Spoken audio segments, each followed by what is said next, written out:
শুধু আলস্যর কারণে এগুলো ঠিক মতো আমাদের একটা বাণী ফলো করে আমরা উঠে নিচে মন্ত্র সাধন চলাই ফেরাই যথাসময় ইষ্ট নির্দেশ যজন রাজন ইষ্টবৃত্তি স্বস্তি সদাচার এগুলো সম্বন্ধে আমরা সবাই জানি না, কিন্তু আমরা ওই চিটাগাঙ্গের একটা ভাষা আছে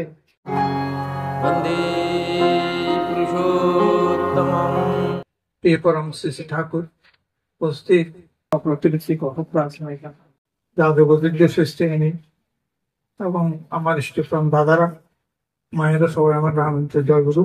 বিক্ষোত্তর জীবনে অর্থাৎ দীক্ষা নেওয়ার পর আমাদের করণীয় কি আমরা কিন্তু সবাই জানি।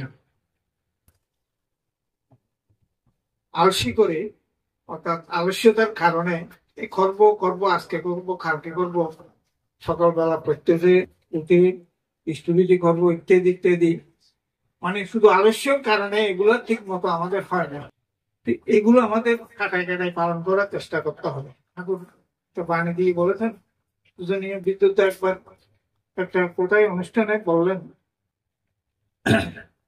ঠাকুরের হাজার হাজার বাণী তো আছে, এখান থেকে আমার একটা বাণী ফলো করে আমরা চলতে পারি, চলার চেষ্টা করি, তাহলে আমাদের অন্যগুলো আপনা আপনি এসে যায়।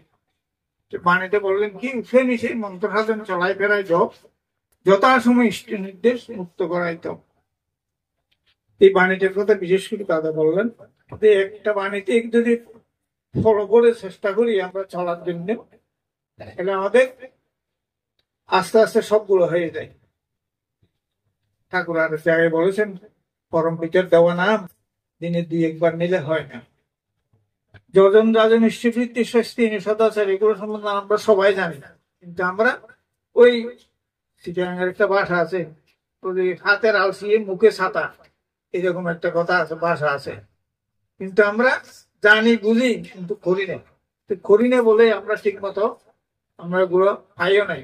শেষে পড়ি কি আমরা দেখে নিলাম 20 বছর 30 বছর 50 বছর হয়ে গেল, আধ্যাত্মিক নদীতে কিছু হলো না, শুধু একমাত্র আবশ্যকতা করব ইত্যাদি ইত্যাদি। এই যে দাদা বললেন, এখানে দাদার আগে কেউ ছিলেন না, সৎসঙ্গী কেউ ছিলেন না, পুরনদা কখন নিছেন তো জানি না, এখন সৎসঙ্গী ছিলেন না এখনো পর্যন্ত উনি পারেন না যে কিছু কিছু জিনিস ত্যাগ করে। ঠাকুর আরেকটা কথা বলেছেন, একটা শ্রেষ্ঠ এনে মুক্তি আনে রাষ্ট্রসহ প্রতিজন, ওই জগতায় কেন যেতে পারেন নাই, সবচেয়ে পারে গেছে আমার মনে হয়, বয়সটা কম হয়নি। যাই হোক, এখনো প্রার্থনা জানাই আপনার কাছে, আপনি আমাদের দলে আসেন, যে কদিন বেঁচে থাকেন, অর্থাৎ এই জন্মে যা করবেন পরজন্মে তার ফল পাবেন পরজন্মে। গত জন্মে যা ছিল আমাদের সুপ্রীতির ফল এই জন্য আমরা ভোগ করছি। শাস্ত্রতে এরকম বলে, সনাতন ধর্মে সনাতনী শাস্ত্রে এরকমই বলে, পূর্বজন্মের অর্জিত কর্মফল এই জন্য আমরা ভোগ করি, আর এই জন্মের অর্জিত কর্মফল পরজন্মে ভোগ করবো, এরকমই বলে। আমরা আমার মনে হয় যে যারা আমরা দীক্ষা নিয়েছি, ঠাকুর বলছেন এক কথাই পরিষ্কার, সব সময় নামময় হয়ে থাকতে হবে। নামের মধ্যে নাম নেওয়ার সময় কোনো সুশি অসুশি কিছু নেই। একটা মা ডেলিভারি হচ্ছে, সেই সময়টা সেই সুচিটা বলতে তার কিছু থাকে না, একজনের ডায়রিয়া হয়েছে, তার তো সুচিটা বলতে বাইরে কোনো সুচিটা নেই, আর তখন সেই কি ঈশ্বরকে ডাকতে পারতেন। ঠাকুর বলছেন সব সময় নামময় হয়ে থাকতে। আরো বলছেন, পরম পিতার দেওয়া নাম দিনে 2-1 নিলে হয় না, 24 ঘন্টায় করা লাগে। ঠাকুরকে জিজ্ঞাসা করলেন, ঠাকুর আমি 8 ঘন্টা 10 ঘন্টা চাকরি করি, ঘুমাই খাই করি, 24 ঘন্টা কি করে করবো? ও যখন কাজ করবি তখন নাম করবি, যখন আমি তো 6 ঘন্টা ঘুমাই, যখন ঘুমোতে যাবি ঘুমাবার সময় নাম করে করে ঘুমাইয়ে করবি, নাম করবি, তখন ঘুম এসে যাবে, তো ঘুমিয়ে পড়বে, কিন্তু ঘুমের মধ্যেই নাম চলবে। আবার যখন জেগে উঠবি তখন ওই নাম আবার এসে যাবে। এইভাবেই পরম পিতার দেওয়া নাম 24 ঘন্টায় করা লাগে।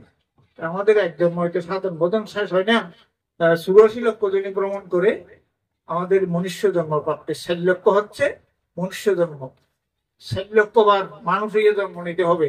এর মধ্যে আধ্যাত্মিক উন্নতি আমাদের স্তরে স্তরে যা হয় আমি এক জন্মে আজকে ঋত্বিক হতে পারি না। এই যে সাধু সন্ন্যাসীরা যারা দেখছেন পরম ভক্ত তারা যাদের বলি আমরা এটা এক জন্মে হয় না। এই আমি সকলের কাছে আমার প্রার্থনা থাকবে, আমরা কেউ চিরজীবন বেঁচে থাকবো না। জন্ম মানে মৃত্যু, মৃত্যু মানে জন্ম। সময়ও শেষ হয়ে যাচ্ছে। এখন কোন সময় কি অবস্থায় আমাদের মৃত্যু হয় সেটাও আমরা জানি না। ঠাকুরের বড় অনুসারে যদি আমরা চলি, আমাদের সর্বাঙ্গীন মঙ্গল হবে। পরম পিতা রাতুল চরণে সকলের মঙ্গল প্রার্থনা করি। যারা সঙ্গ আয়োজন করছেন তাদেরও সবাইকে আনন্দের জয়গুরু এবং প্রণাম জানিয়ে আমার আলোচনা শেষ করা। বন্দে পুরুষোত্তম।